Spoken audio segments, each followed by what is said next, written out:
Bom, estamos aqui para conversar sobre o cinema nacional no presente e sobre um possível futuro pós-pandemia, que a gente não sabe quando vai ser exatamente, né, quando vai começar esse pós, né. A nossa ansiedade é para que esse pós venha o mais rápido possível, mas a verdade é que a gente não sabe.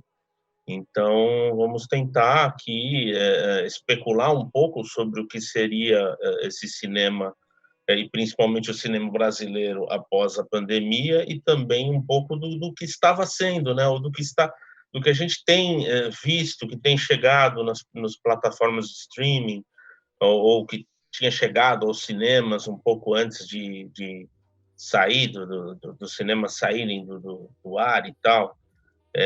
E eu já começo, não sei se o Ian quer fazer alguma apresentação também, ou se eu já posso começar falando o meu ponto de vista. Não, por favor, pode É continuar. porque, a meu ver, assim, eu tenho uma visão muito clara, eu sempre fui muito crítico, né, do cinema brasileiro, não porque eu não gostasse do cinema brasileiro, mas porque eu gostaria que ele ficasse cada vez melhor. E, a meu ver, o cinema brasileiro atingiu um patamar, muito melhor do que há muito tempo, um patamar que há muito tempo não alcançava, justamente nos últimos anos da década passada, ou seja, de 2015 para cá, mais ou menos de 2016 para cá. E eu notei, eu acompanho muito festivais, eu sempre gostei de ir a festivais para acompanhar justamente a produção. Eu notei um aumento na qualidade geral dos filmes, com mais bons filmes, justamente num período em que o cinema começa a ser atacado. Então, toda aquela política de incentivo ao cinema dos governos anteriores, ela vai desembocar, claro, numa pluralidade que é fundamental, e também em condições para se fazer um cinema melhor, com mais condições técnicas, com mais orçamento, com mais equipe e tal. E isso fez com que, aos poucos, os cineastas também melhorassem. A gente tem vários exemplos de cineastas que começaram nesse período, ou mais amplamente dos anos 2000, ou de 2000 para cá, vamos estabelecer os últimos 20 anos, cineastas que começaram nesse período e foram progredindo filme a filme. Então, Tavinho Teixeira, Dirley Queiroz, o Afonso Shoa, vários cineastas que começaram com filmes ali irregulares, filmes ainda tateantes, foram adquirindo corpo durante esses anos. Então, essa política foi muito bem sucedida nesse sentido. E agora o cinema brasileiro tem dois baques muito fortes. O primeiro é a política atual, que é totalmente contra a cultura e contra o cinema. E aí, como sobreviver a isso? E o segundo, a pandemia, que, a meu ver, é tão grave quanto num aspecto da nossa saúde e tal, do nosso bem-estar, mas para o cinema nem tanto. Há meios hoje de a gente escapar desse cerceamento que a pandemia acabou causando e tentar fazer algumas produções. Eu acho que é possível, claro que não da forma de antes, mas é possível se reinventar, né? E eu acho que justamente esse amadurecimento dos cineastas, dos produtores, de praticamente todo mundo que trabalha com cinema nos últimos anos, permite que se busque essa reinvenção da melhor maneira possível. Eu não sei, talvez eu esteja sendo otimista, mas depois a gente pode entrar em outros detalhes mais estéticos, que é minha praia, né? Estética e história é mais a minha praia. Mas eu entendo que essas condições de produção, após todo esse período de grande valor dado ao cinema como maneira de se conectar com a sociedade e tal, eu acho que após esse período tornou-se possível uma reinvenção mais rápida, mais urgente, e com isso alguns filmes com a nova realidade, e já falo agora, alguns filmes que possam estar sendo feitos nesse momento, nem sei se acontece, mas eu imagino que num nível muito pequeno, produção caseira mesmo, existam filmes interessantes sendo feitos. E aí eu acredito que seja possível que a gente encontre meios de fazer com que o cinema sobreviva tanto durante a pandemia, que eu acho que vai se estender, mesmo com relaxamento do isolamento, vai se estender até pelo menos o meio do ano que vem. Eu acho que não tem jeito, a gente vai ter que usar máscara, a gente vai ter que, enfim, se distanciar e evitar aglomerações durante muito tempo. Mas vai se criar meios de se produzir um cinema interessante e que se conecte com as pessoas sob essas condições, né? Então, esse é o meu lado otimista falando. Depois a gente pode entrar em alguns problemas que a gente vai precisar evitar, né? Principalmente os de ordem estética. Mas agora eu passo a bola para o meu companheiro. Primeiramente, é uma honra estar aqui dividindo essa live com o Sérgio Alpendre, que é um crítico que tem minha admiração. Poxa, é por isso que eu não gosto de começar. Desculpa já te interromper. Eu sempre esqueço de fazer essa coisa que é o trivial, que é agradecer a quem está ouvindo, a quem me chamou, com quem eu vou conversar, que é o Ian. E eu sempre esqueço essas coisas muito básicas. Eu já entro solapando, né? Mas, enfim, me desculpem por esse ímpeto. Cabe a mim agradecer mesmo, né, por estar aqui tendo essa oportunidade única, né, de estar aqui batendo esse papo, tomando esse café com leite com o Sérgio Alpendre. E Sérgio também é um otimista. Um lado otimista. Eu tenho acompanhado o nosso mercado e o nosso país não está fácil. A gente está vivendo um plot twist por dia. Né? Eu falo que a gente não tem mais paz. Cada dia é uma notícia e eu fico meio que monitorando o que está acontecendo agora com o nosso cinema e vendo as lideranças desse cinema, o que elas estão falando, fazendo e o que podemos esperar, né, agora nesse momento e num futuro próximo aí.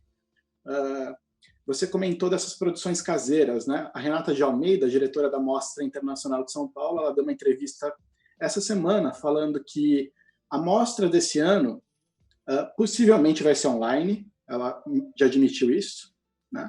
Acho que não tem outro jeito, não tem como a gente prever aglomeração para o final de outubro. E ela disse que a mostra desse ano está salva, porque os filmes do mundo inteiro estão chegando.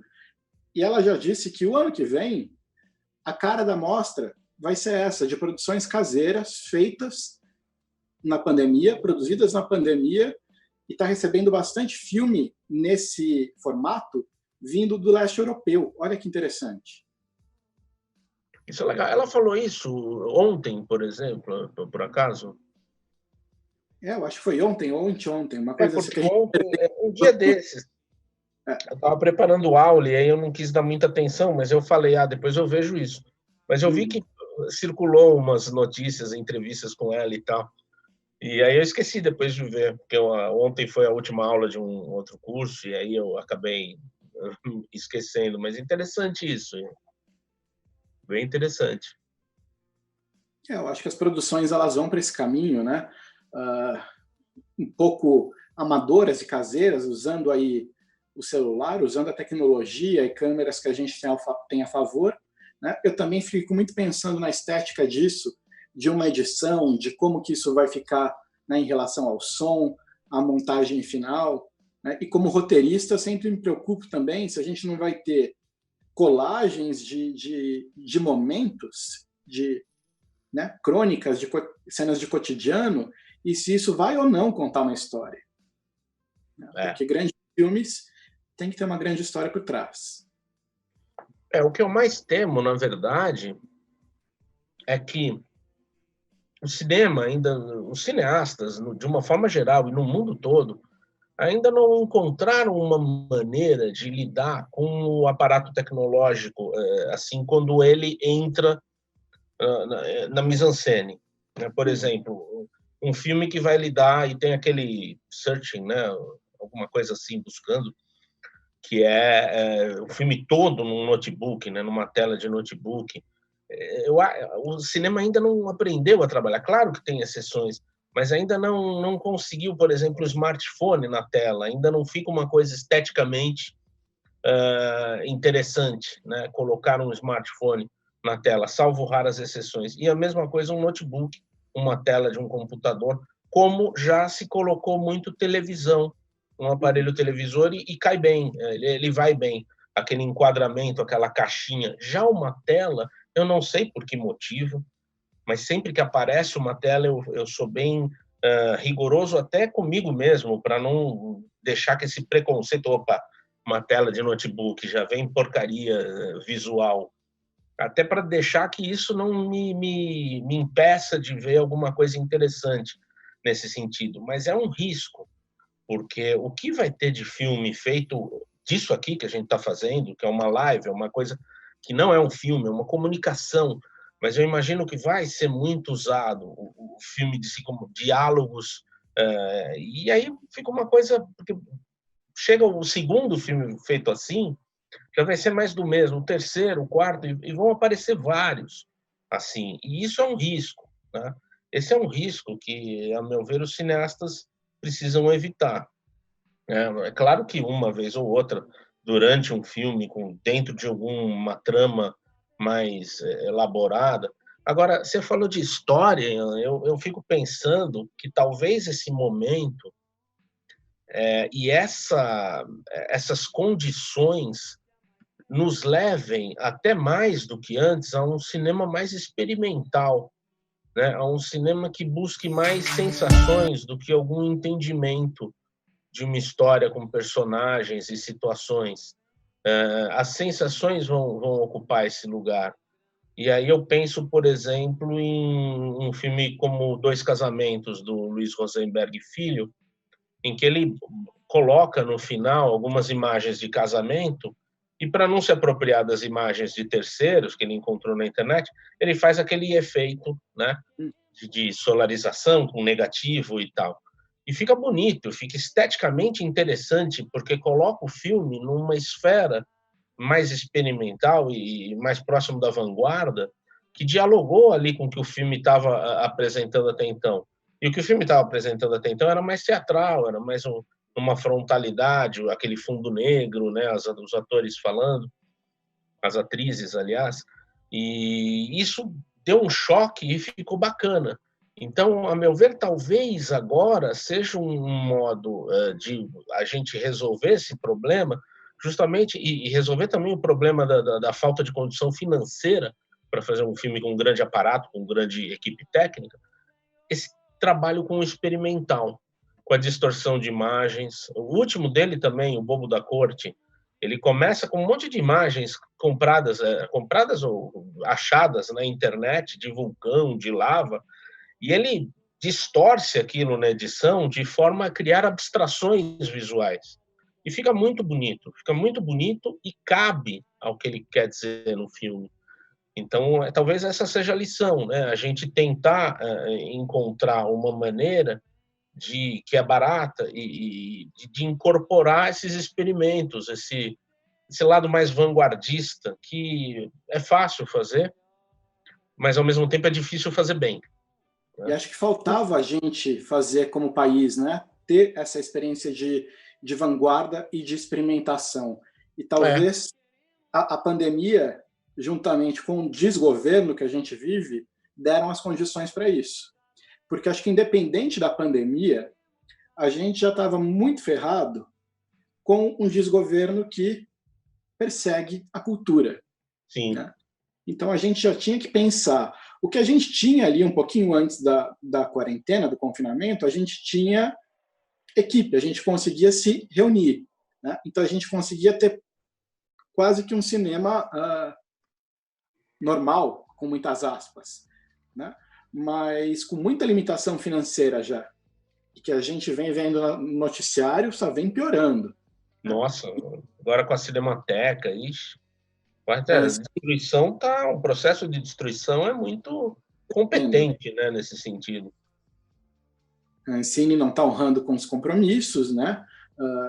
Então fica essa questão, né? Esse grande questionamento de como as produções estão acontecendo. Eu estou aqui em algumas produções que estão paradas, a gente está em pré-produção e pensando daqui a pouco, se a gente tiver uma liberação daqui meses, como trabalhar com uma equipe reduzida, né? Como que vai ser esse novo real? Eu odeio esse termo, mas como que vai ser isso, né? Porque, como você mesmo disse, São Paulo e o nosso país deve passar por isso ainda por um bom tempo. Creio que sim.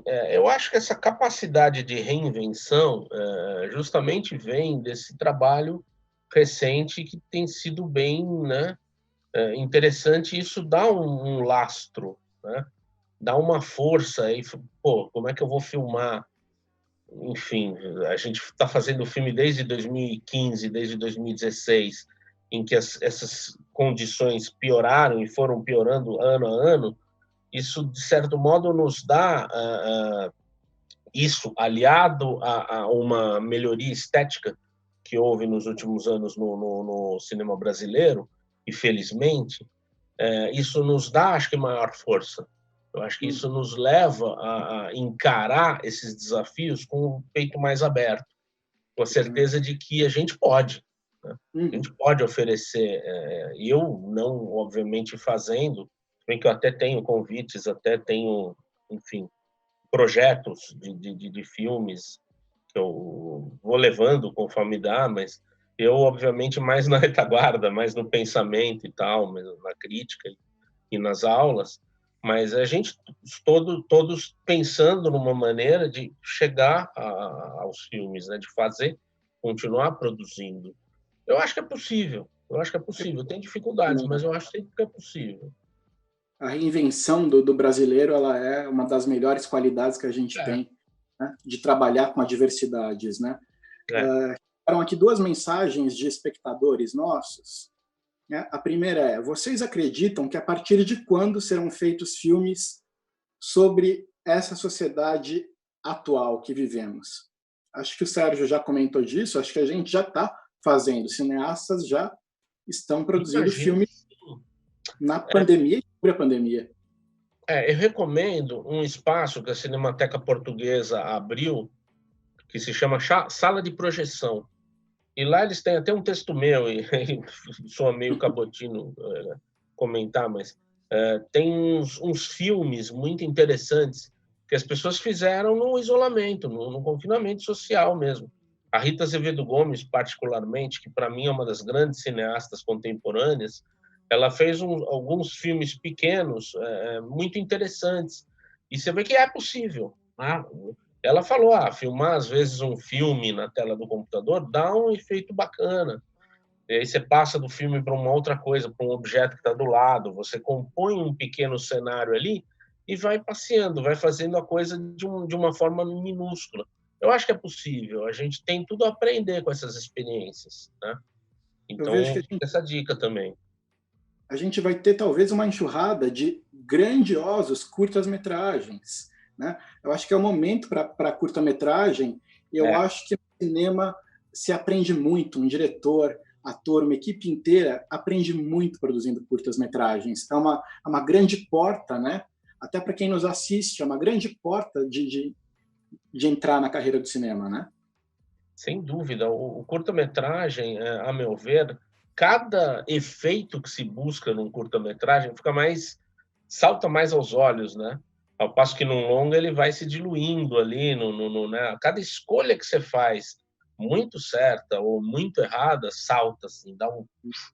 Então, o curta é um exercício muito interessante nesse sentido, né? Para a gente. E eu não sei se a pergunta também envolve aquela história da sociedade, a sociedade fora a pandemia, a sociedade de destruição que a gente está vivendo. Eu não sei se Exato. envolve isso também, ou se envolve só a pandemia mesmo, o efeito pandemia, né? A gente num confinamento. Então tem as duas coisas, né? Tem muita coisa acontecendo lá fora e a gente vê aí um cenário distópico, né? Coisas muito legais, que é o movimento das vidas negras importam, Sim, e todos os movimentos paralelos que se juntam e estão revolucionando o mundo. e Isso é fantástico. isso vem a uma resposta a esses governos distópicos e Exatamente. E, ao mesmo tempo, tem a resposta a esses movimentos de pessoas falando que não existe racismo, pessoas mentindo nas estatísticas para mostrar que os negros são mais criminosos, essas mentiras que a gente vê por aí. Então, é um estado que a gente vive que é de calamidade mesmo, moral, né? Então, essa sociedade também, meio doentia, pode render alguns filmes extremamente críticos, extremamente fortes de combate, né? Eu particularmente vejo a importância do audiovisual, e talvez a sociedade agora veja a importância do audiovisual, né, principalmente do audiovisual brasileiro, que é 3% do PIB. Né? Hoje a gente faz, o Meirelles estava falando que a gente, hoje em média, faz 150 filmes por ano, né, e que em 1998 eram 8 filmes por ano. Então a gente tem uma indústria robusta, né, com grandes talentos se revelando, e hoje a gente pode ficar em casa vendo o streaming, vendo o cinema dentro de casa. Isso é a grande tendência dessa pandemia. Então, todo mundo está consumindo muita coisa, né? Muito produto audiovisual. O que você acha dessa questão do streaming? Você acha que isso vai ultrapassar o cinema? São coisas que vão sempre ficar distintas? A sala escura sempre vai render aquela experiência emocionante que ela rende? E do ponto de vista como crítico, como vai ser a crítica de cinema nos próximos meses? Olha, tem um lado que eu pensei, tenho pensado ultimamente, que eu acho que o cinema, ele, por ser muito caro e o ingresso está caro, deixou de ser uma arte popular. Esse golpe da pandemia foi um golpe momentâneo nas salas de cinema e nos exibidores que aí estão. Mas os que sobrarem, os que aguentarem o tranco, eles vão ver, quando a pandemia acabar que eu digo, criarem uma vacina e o vírus não ser mais um risco para as nossas vidas, vai haver, imagino, uma corrida para os cinemas, porque as pessoas vão ter saudades do cinema, da experiência do cinema, o que é diferente de você correr daqui a pouco, porque vai abrir, as pessoas vão sentar com máscara e distantes umas das outras. Isso não é a mesma coisa, né? Eu digo a experiência mesmo como era, de você entrar, sentar, correr o risco de sentar um chato do seu lado, falando no celular ou ligando o celular assim na sua frente. Sim. Todos esses riscos faziam parte de uma experiência, e essa experiência ela só vai voltar quando criarem a vacina. E as pessoas, a meu ver, vão voltar a querer ter essa experiência. Então, mesmo que o streaming ocupe a nossa vida, ele vai depois ceder um pouco do seu espaço à tela de cinema, porque vai voltar. Uhum. Todo mundo vai querer voltar a ter essa experiência. E, ao mesmo tempo, o streaming facilita que filmes que normalmente não chegam aos cinemas, por causa do gargalo da distribuição, por causa das distribuidoras, que raramente, principalmente as pequenas, raramente encontram espaço no circuito exibidor, o streaming vai servir muito para essas produções. Eu acho que já devia ter servido, aliás. Os cineastas, a meu ver, perderam um pouco de tempo nesse sentido. Meu filme não chega ao cinema, mas eu vou botar online. Quero que o meu filme seja visto, né? Que fique 10 dias, que fique 20 dias, que se cobre um preço, que seja R$ 5, R$ 10, mas que cobre um preço que é justo, né? Cobrar por isso. Mas existe essa possibilidade. Então, o streaming vai continuar como uma possibilidade e o cinema ali vai existir ainda como aquela experiência, né? Que é a experiência do... Agora, a experiência estética a gente pode ter vendo o filme no streaming, né?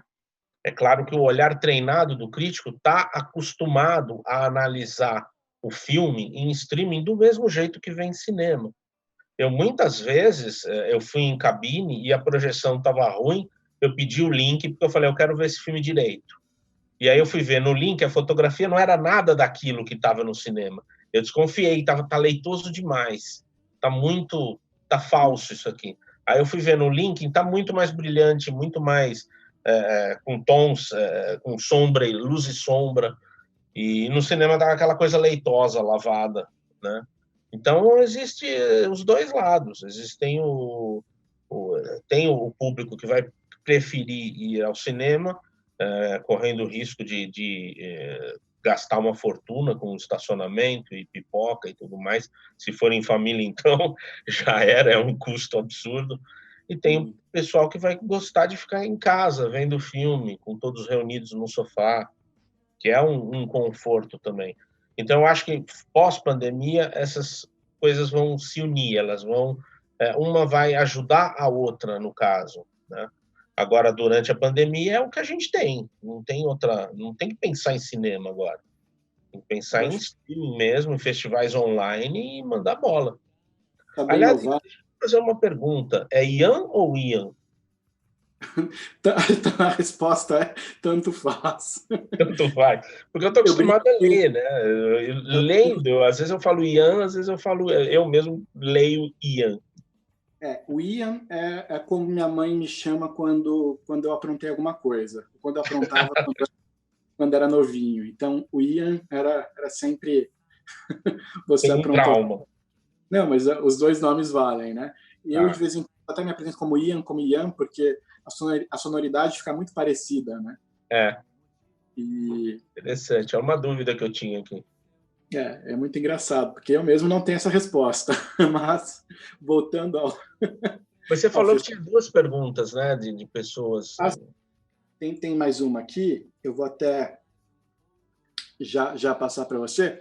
Só queria, né, para a gente terminar essa parte do streaming, eu mesmo recebi hoje à tarde a notícia de um filme que eu fiz parte, Música para Morrer de Amor, do Rafael Gomes, que é um grande diretor de teatro, né, que fez o 45 Dias Sem Você. Ele recebeu uma proposta agora de um festival online do Itaú e vai Ah, agora 23 de junho. Então, eu acho que está aí um desapego dos cineastas também de fazer o filme acontecer.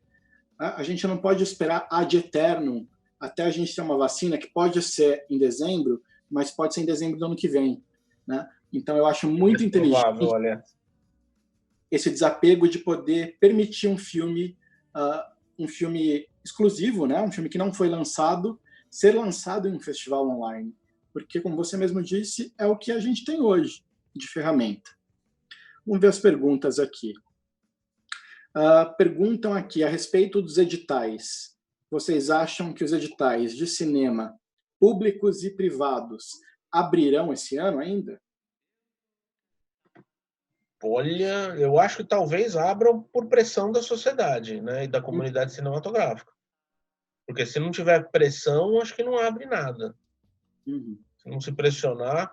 E vão abrir esses editais, né, de bancos, de associações culturais. Os editais públicos, acho só se pressionarem. Eu não sei se tem algum vindo aí. Eu não sou tão bem informado nesse sentido. Talvez você saiba. Pelo que eu acompanhei hoje, a coisa está um pouquinho mais complicada. Muitas produtoras pequenas, médias e grandes entrando com ações contra a Ancine para que a Ancine honre compromissos que estavam firmados, né? Eu não sei ainda o tamanho dessa pressão popular e da nossa classe também, como ela vai ser. Hoje eu vejo com bons olhos o que está acontecendo de pressão sobre a Cinemateca, né? Eu estou vendo que está todo mundo muito unido como um patrimônio da cidade, um patrimônio do país e da América Latina, né? Então, e talvez do mundo, né? O nosso acervo de cinema da Cinemateca. Então, eu começo a ver com bons olhos uma pressão pela Cinemateca que pode dar muito certo. Eu acho que eu também. Eu acho que é nesse sentido. A gente tem que sempre pressionar, porque senão eles vão ver que a medida não é tão impopular quanto a gente pensava. Então dane-se, né? Esse pessoal vagabundo, né? Artista para eles é vagabundo Eles e não fazem político. nada, né? Aqueles todos que eles nos dão. Tem aquele meme, velho meme do que circulava anos atrás, há pouco tempo atrás, nas eleições. Quando eu preciso de um médico, eu pago o médico. Quando eu preciso de um professor, eu pago o professor. A cultura não preciso, né? Eu não preciso. Para que eu vou pagar? Que é uma das bobagens maiores, assim. O país foi invadido por uma série de bobagens. Então, é uma competição muito dura, né? Para ver qual é a pior bobagem que circula. Mas eu acho que é isso. Sem pressão não rola. Tem que Não. pressionar o tempo todo e pressionar alto, né? Pressionar Tem alto. que unir cada vez mais agora, né? Todas as classes artísticas, todos os sindicatos e representantes fortes com voz ativa no mercado, né?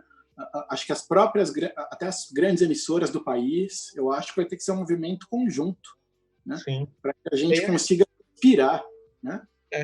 Eu acho assim também, vai, como o evento lá na Cinemateca e os protestos na rua, vá quem é jovem, quem não mora com idosos, né? Quem não está no grupo de risco, vá com cuidado. Depois de ir, se achou que se expôs muito ao vírus, fica em quarentena, fica sem visitar os pais por uns dias, ou avós e tal. Mas é importante que haja alguma coisa, porque não dá, só as redes sociais não basta, precisa ter alguma coisa presencial mesmo. E com muita proteção, realmente, ao nosso sistema de saúde, né, e ao nosso grupo de... Uma outra pergunta que chega, né, é se os cinemas outdoor, os drive-ins, né, ao estilo norte-americano, se eles vieram para chegar, se eles vieram para, desculpa, para ficar, ou se eles vão ser um movimento passageiro nessa pandemia. Já colocando aqui que o ingresso acaba sendo barato, dividido aí por um carro. Mas tem o problema do banco de trás, né? Quem está no banco de trás vai ver o filme... Nada, né? É esquisito, né? Quer dizer, dá para dois verem bem os filmes. Bom, enfim, eu quando me mudei para Pinheiros, que era um bairro na época, era 2003, por aí, e o trânsito era um horror. Cada vez que eu tirava o carro da garagem, eu ficava tenso, nervoso. Eu vendi o meu carro naquela época e nunca mais tive carro. Então o drive-in não serve para mim. Para mim também não. Não dirijo e o que eu teria que fazer agora? Entrar no carro de alguém, podendo me colocar contaminação, então, para mim também não tem como. Pois é. Mas o que eu sempre estranhei foi que não existisse drive-in. Porque se as pessoas... O brasileiro gosta tanto de carro, a meu ver, de maneira até doentia, às vezes, né? Por que não tem um drive-in? Eu lembro que quando eu era criança, tinha um drive-in. A gente ia para a casa dos meus avós e no caminho tinha um drive-in, acho que era Chaparral, o nome, ali perto da Marginal. E isso não existe mais, né? É engraçado não existir mais, com a cultura do brasileiro de amar carro e tudo. Por outro lado, eu fico pensando que se não pegar, vai ser igual aquelas paletas mexicanas ou ioiô, né? Tipo de moda que depois tende a sumir, tende a desaparecer. E eu acho que foi isso que fez com que os drive-ins desaparecessem em algum momento dos anos 70 e 80. Né? Mas é uma opção, as pessoas estão precisando dessa experiência da tela grande e o drive-in é uma dessas opções. Né? Para quem tem carro, quem tem família, que achar interessante, pode ir, pode deixar os filhos no banco de trás, às vezes, jogando ali, se eles não quiserem mais ver o filme, e os pais ficam vendo o filme. Tem várias opções. Né? Eu acho legal drive-in, eu acho bacana. Só que não é para mim. Para mim também não. Aliás, eu tenho problema com tela e com streaming também, porque eu estava acostumado, eu estou sofrendo muito no confinamento, porque eu estava acostumado a ir 4 ou 5 vezes por semana ao cinema. Né? Tendo esse privilégio enorme, reconhecendo esse privilégio, e então ainda confesso que eu fico relutante de ver em outra tela, mesmo que a televisão. Mas é se reinventar, né? Dentro da nossa própria zona de conforto também. Né? Sim, para mim é mais fácil, porque eu dou muita aula, né? E na preparação das aulas, é muita revisão de filme. Então, é revisão de filme o tempo todo em DVD. DVD é o que tem em streaming. Então, para mim, já é comum, assim. Eu sinto mais falta de boteco, de uma cervejinha numa mesa de bar, de jogar sinuca, essas coisas, do que de ir... Quer dizer, de ir ao cinema também, claro. Né? Ainda mais que esse ano a gente teve o filme do Clint Eastwood, teve A Vida Invisível, teve alguns filmes bem interessantes passando, né? O ano passado eu fui pela primeira vez ao festival lá em João Pessoa, o Fest Aruanda, e aquela telona do Fest Aruanda é uma coisa absurda. Você vê os curtas ali, e alguns curtas crescem com aquela telona. Então, essa experiência é fantástica mesmo. Só quis dizer que eu estou acostumado a ver filme em casa, mas é claro que o cinema também me faz falta. Sim. E a gente viu os festivais, né? Tanto a Cannes, que resolveu fazer a versão, né? Acho que Estamos Todos Juntos, né? Se juntaram para fazer uma versão online. A Cannes já selecionou os filmes agora que possivelmente vão passar em algum festival que possa na Europa ocorrer presencialmente. A gente não sabe ainda se Veneza vai acontecer ou não. Está confirmado, mas hoje tudo é um confirmado mais ou menos, né? E o Oscar hoje também informou que vai ter uma seleção de 10 melhores filmes para o ano que vem, mas ainda tem dúvida se vai conseguir ter o Oscar em fevereiro de 2021. Né? Então, Meu Deus, porque lá foi feio. Como que essa agenda impacta tudo, Sérgio? Essa agenda de repente, os festivais somem e os próprios festivais tendo que se reinventar. Como que a gente faz, como crítico ou como espectador, para a gente tentar selecionar os grandes filmes desse ano? Ou um bom filme? Então, Ian, talvez essa necessidade de reinvenção dos festivais seja também positiva, porque o que são os festivais, na verdade? É um grupo, a maioria, principalmente os grandes lá da Europa, são festivais de mercado, são festivais de legitimação de mercado. Não necessariamente os melhores filmes vão. Ainda a gente teve aquele curta brasileiro do interior de São Paulo, do Marco Miranda lá, que esse você vê que não é por lobby que um filme desses vai parar em Cannes, né? Ele está lá por qualidade, porque alguém lá viu, gostou e chamou. Mas existem muitos que vão pelo lobby, né? São esses autores internacionais já consagrados. E talvez isso tenha deixado claro, esse selo de qualidade de Cannes, ao anunciar os filmes que estariam na edição desse ano, ele pôs o selo de qualidade nos filmes, porque ele sabe que é isso que mais importa. Cannes, na verdade, é isso que é o selo de qualidade. Passou em Cannes. É o carimbo. Não é necessário. E é um selo de qualidade que é enganoso. Muitas vezes não são os melhores filmes. Na maioria das vezes, aliás, os filmes que estão lá não são os melhores possíveis. São filmes que refletem um melhor lobby ou, eventualmente, o gosto do todo-poderoso lá do festival. Mas não e todos os festivais europeus vão nessa mesma linha. São todos, de certo modo, festivais de legitimação dos filmes, não para exibição dos filmes. Então, por trás, né? Uma celebração por trás. E o Oscar tem muito esse lobby, né? O Rodrigo Teixeira, que hoje é o nosso maior produtor, que nos representa muito bem o Brasil lá fora, né? Ele sofreu esse lobby muito forte no ano do Me Chame Pelo Seu Nome, do Call Me By Your Name, né? Que o nome dele nem podia entrar como produtor. Ele falou, peraí, por que não pode? Né? Eu tenho que fazer parte de uma associação, aí eu tenho que ser reconhecido, né? E tem uma coisa, né? Às vezes esses festivais todos, você recebe as mídias, você pode nem assistir se você não quiser. Você pode simplesmente votar no seu colega. Exatamente. Tudo isso, eu sempre fui muito cético quanto aos festivais, né? É igual amigos meus comentavam na mostra que iam ver todos os filmes indicados ao Oscar pelos seus países. Eu falei, meu Deus, não faz isso, você vai ver muita porcaria. E dito e feito, porque às vezes o país manda um filme que ele acha que tem mais chance de ganhar o Oscar, não necessariamente o melhor. É a mesma coisa aqui, eu nem sou fã do Aquarius, eu gosto do Bacurau, mas aquele filme que foi no lugar do Aquarius não faz sentido, né? Várias outras vezes, não vai necessariamente o melhor filme como indicado brasileiro ao Oscar, vai o filme que se acha que tem mais chance de agradar uma suposta academia, que a gente nem sabe exatamente quem é, ou quem faz parte, que é cada vez mais heterogênea. Então, tem todas essas coisas que nos festivais, que eu acho legal que existem festivais, eu acho bacana, a gente pode ver os filmes, mas a gente não pode entender nunca como, esses são os melhores filmes, se passou em Cannes é porque é o melhor filme. Se não foi aprovado em Cannes, mas foi aprovado em Locarno, ele é bom, mas não tanto. Não existe isso, né?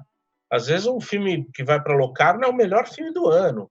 Às vezes um filme que é recusado em todos os festivais é o melhor do ano.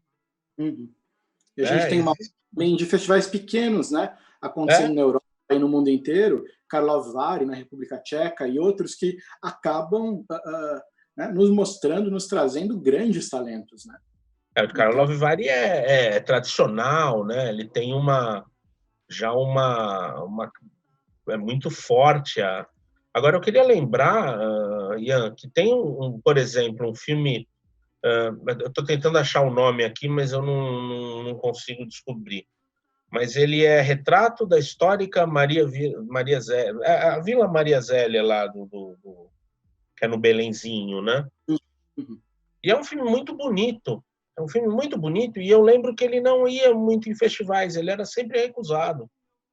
E é incrível que um filme desses não. E vários curtas que eu já vi, por exemplo, eu já fiz curadoria de festival, e filme, às vezes, que passar foi. Eu passava, eu aprovava o filme num festival. Eu fiz uma vez o Ditu e tal, passou um filme lá cearense, que nenhum outro lugar aprovou. É um absurdo. E era um filme lindíssimo. Então, existe essa falha que a gente. Muitas vezes o que a gente vê é o que foi aprovado em alguma curadoria. E cada curadoria tem suas falhas. Não estou falando que eu sou melhor como curador, eu também vou ter minhas falhas. Então, é necessário que tenha vários festivais justamente para isso. E que os festivais não imitem os mais fortes, né? Porque às vezes o filme passa em Tiradentes, aí ele passa em tudo quanto é festival, porque ganhou o crivo de Tiradentes. Né? E não é necessariamente melhor do que outros. Tem que ser plural, né? A gente tem que ter essa visão plural agora, e isso talvez também seja uma reinvenção, né, com a pandemia. Como vocês avaliam o futuro do cinema e da arte frente ao conservadorismo crescente que impacta o lado financeiro e da recepção dos temas públicos? São 3 questões em uma pergunta. Né? Vamos aqui na primeira, né? Como que vocês avaliam o futuro do cinema e da arte frente ao conservadorismo crescente? Tá. Que ele vai impactar, então, o financeiro e a recepção dos temas públicos. Eu entendo sistemas públicos como temas tabus, talvez, para esse desgoverno atual? Seria isso? Pelo que eu entendi da questão, eu acho que a questão em si envolve uma necessidade de resposta, né, a esse momento anticultura, anti-intelectualismo, anti-artista, né, que a gente vive. Então, se existe esse momento, o que a arte vai fazer com esse momento? Vai responder a esse momento. E se o momento é de incrível força contrária à arte, ao pensamento e à cultura, a resposta também vai ser forte, vai ser contundente. Então, eu acho que a gente tende a ver filmes muito contundentes nos próximos anos e já agora, os filmes que vão aparecer nos festivais online, que são aqueles que estavam em pós-produção durante a pandemia, ou já antes da pandemia ficaram prontos e estão aí aguardando, sabe-se lá o quê. Então, os filmes que a gente vai ver agora nos festivais online que vão aparecer vão dar essa resposta. Eu acredito, eu já sei de alguns que imagino que tenham esse tipo. Por exemplo, Sol Alegria, que já é um filme de 2018, mas que ainda não conseguiu chegar aos cinemas e que ele já está chegando, já esteve no MUBI outro dia, já é uma resposta muito forte, uma coisa contundente. E vão vir muitos outros, eu acho. Eu imagino que seja a resposta a esse conservadorismo vai vir desse modo, eu acho. Vai vir pela resistência e pela arte, a própria arte vai dar essa resposta, né? Um grande amigo cinéfilo comentou comigo, né, que as grandes redes, os grandes cinemas, eles têm um problema sério agora, porque o grande mercado hollywoodiano parou de produzir, então eles não têm tanto blockbusters na fila quanto eles queriam. Aí a pergunta é, será que os cinemas de rua, que tanto sofrem já financeiramente, né, pela pandemia, será que eles vão ter espaço da gente ter um futuro com os cinemas de rua sendo reconhecidos enquanto as majors não conseguem se reerguer? Ou é muita utopia? Tem 2 lados aí, né, Ian? Porque os cinemas de rua muitas vezes passam os blockbusters também, né? Aí Começaram a tem fazer que ver, alguns que não faziam, é, inclusive. aí tem que ver o cinema de rua que sobreviver. Uhum. A questão mais importante, acho que para eles agora, é essa sobrevivência. Porque não adianta ter blockbuster. E aí imagino que até tem, eles estão segurando porque os cinemas estão fechados. Até tem blockbusters para mostrar. Tem blockbusters que iam estrear em abril, e agora no verão, então, que é o verão de lá, né, vai vir um monte e tal. Esses filmes eles já foram filmados, eles já estão quase prontos, estão na pós-produção, então eles vão aparecer de alguma forma. É, e aí o cinema que está fechado, ele vai ter que arrumar uma forma de sobreviver. O exibidor que tem cinema de rua e está fechado, ele vai ter que arrumar uma forma de sobreviver. Sobrevivendo, eu acho que ele vai depois, ou então que não sobreviva, mas depois ele vai ter condições de renascer, de remontar, reabrir, né? Vamos dizer assim, para que seja num outro espaço, um espaço menor, enfim. Mas eu acho tudo muito incerto ainda, né? E eu acho que a gente tem que tentar pensar nas coisas boas que podem surgir disso. Porque podem surgir as maneiras de se reinventar, as maneiras por exemplo, fazer mais cursos. A gente tem mais tempo agora, né? Essa é uma realidade. A gente Com pode, o isolamento. Oi? a gente pode se preparar muito melhor. Pode se preparar, a gente tem mais tempo agora. E esse tempo envolve preparação. É claro que todos estão sofrendo um problema muito sério que é de concentração. A Sim. concentração vai e volta, porque a tensão no mundo está muito forte. Então, se a gente vê uma notícia, se a gente vê os movimentos antirracismo, a gente fica desperto e feliz e com esperança, vai ter sempre um movimento contrário, vai ter as atitudes desse ser que está na presidência, vai ter sempre alguma coisa que vai nos levar de novo para baixo. E o que a gente tem que fazer é tentar resistir também a esse sentimento. Tentar resistir e pensar já na reconstrução das coisas e na Não se, reinvenção das coisas. a gente não pode se deixar levar por essa É. grande onda, né? Por essa grande onda que é a cultura do medo, né? A cultura do medo que ela não deve chegar, né? Eles vencem. Se a gente se deixar levar, eles vencem. Então a gente tem que reagir sempre. A gente tem que falar: não, vocês são uma minoria, vocês impõem a barbárie, então a gente vai dar uma resposta que é pela via que é uma via bonita, uma via, mesmo que a gente mostre violência nos filmes, mesmo que se faça de violência, as mensagens geralmente, mensagens também na arte não cabe direito, mas o que os filmes passam são coisas positivas, Uhum. geralmente, né? Eu acho que agora a gente tem cerca de 10 minutinhos ainda aqui ao vivo com vocês, eu e Sérgio Alpendre. Quais considerações finais teríamos aí para o cinema a curto prazo? Tem uma última pergunta que acho que dá tempo da gente responder antes das considerações finais, que é se está na hora do brasileiro começar a investir e criar novos festivais nacionais, se isso pode alavancar o nosso cinema e como. Olha, eu acho que já tem festivais um número bastante grande, né? Eu acho que esses festivais precisam funcionar online. Por exemplo, eu sempre acompanhei muito o Festival de Tiradentes, né? A mostra, eu acompanho desde 2007, por questões de trabalho, eu não pude ir nos últimos anos, mas ia até a edição paulistana agora, né?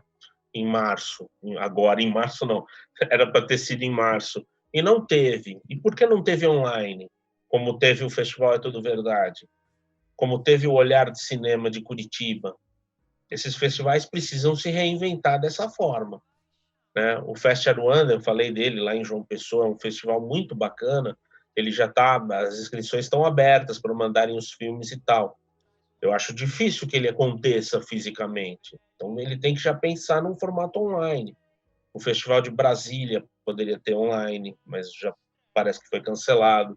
Enfim, vários festivais, né, que seja online e que tenha essa pluralidade, porque sendo online, todo mundo vai poder ver. Exato. Então, o filme que passou em Tiradentes, não é só quem vai para Tiradentes que vai ver, é todo mundo que viu online durante o festival online de Tiradentes. Estou dando um exemplo hipotético. Então você não precisa mais ter a desculpa de falar: esse filme passou em Tiradentes, nós podemos programar aqui também, nós temos que programar aqui, porque se a gente não passar um filme que passou em Tiradentes, vai pegar mal para o nosso festival, o que é enganoso, é uma bobagem. Então ele não vai ter mais essa desculpa, ele vai falar: mas esse filme as pessoas já viram em Tiradentes, vamos pegar outros. Então não precisa de mais festivais de cinema, porque justamente os festivais de cinema vão realmente se tornar plurais agora. Eles vão ser obrigados a se tornar plurais. Eles vão ser obrigados a pensar em outros filmes que não passaram nos festivais anteriores. Isso, para mim, é extremamente positivo para o cinema brasileiro. Eu acredito muito Todo nisso. mundo vai poder ver, não é só quem tem condições de se deslocar a Tiradentes, a Brasília, a São Paulo, a Rio de Janeiro, a Porto Alegre, para pegar esses grandes festivais. Todo mundo vai poder ver. Essa é a maravilha de colocar online. Que seja pago. Faça R$10, R$5, ou se tiver condições, de graça. Mas o cinema brasileiro, ao meu ver, vai sofrer muito bem já com os festivais que existem, não precisa de mais. Eu também acho que não. A palavra que eu chego nisso tudo, talvez com muita felicidade e otimismo para quem está nos assistindo, que a gente vai ver agora uma democratização do nosso cinema, né? Porque a gente ainda tem um cinema e festivais elitizados, então agora o cinema ele pode chegar na casa de todo mundo. Eu acho que para a gente é de uma alegria imensa. Então a gente tem que olhar o prisma positivo disso tudo, né? E os festivais que vão aparecer, os que eram desconhecidos, serão conhecidos. É claro, Ian, que tem um outro lado disso também, né? Que é, por exemplo, o povo das cidades mineiras e ao redor de Tiradentes, que às vezes não tem uma internet boa para receber um vídeo pesado. E pensando aí em todas as cidades, eu fui para o Festival de Gostoso, que é perto de Natal. Você pega todo o povo do Gostoso ali, né? Oi? São Miguel do Gostoso, né? São Miguel do Gostoso, que é aquela telona na praia. 600 pessoas. Também. Isso, lindo, né? Esses lugares. Não, é lindo. 600 pessoas vendo Bacurau, sabe? No cinema. Isso tem gente que não vai ter condições de ver. Mas aí tem que se criar alguma maneira de fazer com que o cinema chegue às pessoas que também não têm condições de ter uma internet boa para receber. Que seja via escola, cabines particulares dentro das escolas. Itinerante, né? Oi? Um cinema até itinerante, a gente tem tanto, né, questões aí de empresas privadas que adoram auxiliar o cinema, né, patrocinam o cinema, e que essas empresas certamente conseguiriam alcançar norte a sul do nosso país, que é continental. Mas a questão é como fazer isso evitando o aglomeramento, né? As aglomerações, né? Vai ser uma questão aí, agora. Você tem que criar maneiras de chegar a esse povo que não tem condições de ver um filme em streaming, porque eu mesmo, às vezes a internet está ruim e o streaming falha. Eu sou de classe média, tenho uma internet razoável. Imagine quem tem uma internet daquelas que não dá para baixar filme, praticamente. Baixar filme também. Mas não dá para ver um filme na Netflix, por exemplo. Realidade quase do país inteiro, né? É a realidade maior. Então, os festivais precisam chegar a essas pessoas. Se, por um lado, elas podem chegar a pessoas que estão no Brasil todo, os festivais podem chegar, e aí eles não precisam repetir os filmes. O filme que passou em Tiradentes não precisa passar no Ceará, não precisa passar em São Paulo, não precisa passar no Rio. Por outro lado, as pessoas que não têm acesso aos filmes pela internet não têm mais como ver. Então, como resolver essa questão? Claro que é um problema menor, porque antes também eram poucas pessoas que viam, né? Eram só as pessoas próximas ali das cidades onde os festivais aconteciam. Mas tem que se criar maneiras de fazer esses filmes chegarem às pessoas. E aí, com esse desgoverno, é difícil, mas o ideal seria promover alguma coisa realmente forte nesse sentido, como estavam sendo feitos nos céus aqui durante a prefeitura do Haddad. Sim, que era perfeito, que funcionava muito bem. E agora a gente tem 1 minuto cada um para finalizar com as considerações finais, né? Eu vou finalizar numa frase aqui e deixo para o Sérgio Alpendre terminar a nossa live. Bom, 1 minuto com uma frase, tem que ser uma frase de 1 minuto, então, Ian. Fazer 1 minuto? Tô brincando. Eu acredito muito no brasileiro, na nossa veia criativa. A gente vai encontrar maneiras, isso tudo vai passar e a gente pode continuar criando roteiros, a gente pode continuar criando boas histórias, a gente pode filmar como a gente conseguir e a gente pode continuar assistindo o que chegar a nós. Eu acho que é se movimentar nesse tempo, né? É assistir, é valorizar a nossa cultura e, sobretudo, a mensagem que eu deixo é entender o quanto arte, cultura, audiovisual e democracia importam. E agora as pessoas vão sair com isso, né? Pensando sobre isso, o quanto nossa área importa. Assino embaixo totalmente. E, para complementar, eu só digo que talvez seja a hora do cinema brasileiro finalmente se adequar, né? Porque eu acho até que, como eu falei lá no início da live, nos últimos anos o cinema brasileiro se adequou muito bem às situações de produção, porque era uma coisa que antes não acontecia. Às vezes o filme brasileiro ele tinha um orçamento X, mas a proposta dele era para um orçamento Y, ou para um orçamento muito maior. Então, essa adequação de saber que temos isso de condições, isso de dinheiro, vamos fazer isso porque é o que dá. E dentro disso a gente pode inventar horrores. É possível, né? Então, acho que o cinema brasileiro vai levar, não falo aprender, porque ele já tinha aprendido, né? Essa nova geração, digo, já tinha aprendido a fazer isso, e muito bem. Eu fiquei muito feliz que o cinema melhorou, o cinema brasileiro em qualidade estética melhorou muito nos últimos 5, 6 anos. E finalmente agora ele vai ter esse grande desafio, que é de uma nova reinvenção e de uma nova adequação. Eu acredito que ele vai conseguir vencer também essa nova necessidade. Então, eu também termino com uma nota otimista. Sérgio, eu agradeço imensamente você poder dividir o seu tempo comigo, que admiro o seu trabalho como crítico. Né? Obrigado, Ian. Eu também agradeço demais, foi um papo muito bacana. Agradeço o Instituto de Cinema, a Júlia, pelo convite, a Tamires, o Bruno, o Duda, todo mundo que eu já cheguei a conhecer e curto o trabalho e tal, e foi muito bacana bater papo com você aqui. Fazem essa escola acontecer e ser sinônimo também de democratização do cinema, né, em São Paulo. Exatamente. Então, agradecemos muito o convite. Tenham todos uma boa noite, uma grande noite, que a gente tenha aí grandes filmes. Né? Fiquem em casa quem puder. Exatamente. Boa noite. Boa noite a todos.